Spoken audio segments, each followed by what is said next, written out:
Simon Sinek came up with the golden circle, and he said, every organization knows what they do. Some know how they do it, but very few know why they do it. Hi, my name is Shelat, and today I'll be taking you through the why, how, and what of my intelligent traffic management system. Traffic congestion is a major problem in most metropolitan cities, and the crux of this problem lies in the traffic management system itself.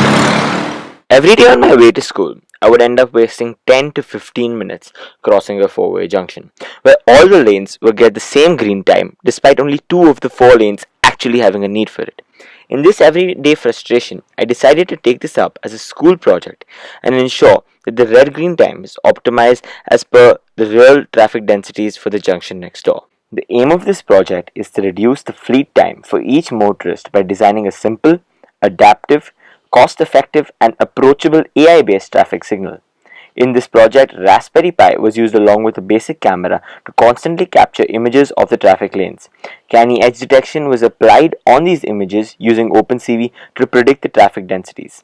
These densities were used as an input to modify the red-green distribution time at the signals in real time.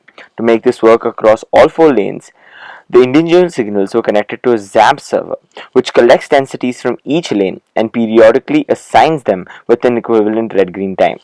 The impact of such a system can be divided into 2 broad categories: social impact and environmental impact.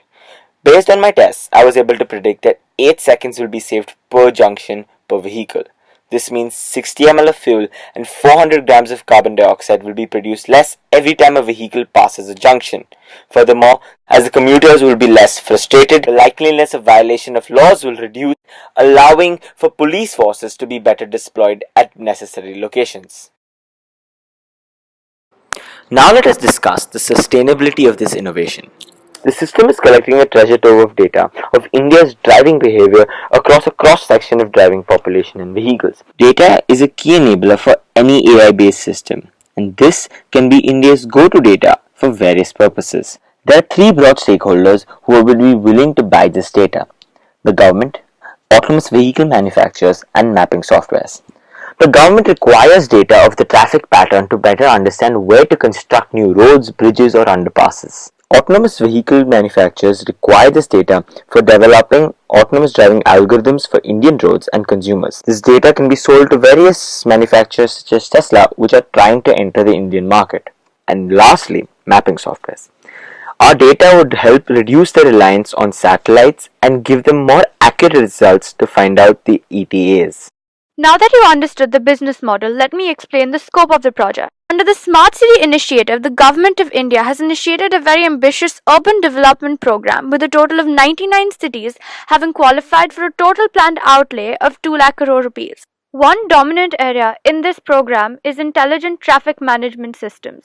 In conclusion, while we do understand that a business plan is extremely essential for the sustainability of our project, the main focus of this project was to help the people. The system has also been recognized by the Government of India and the PhD Chamber of Commerce and Industry.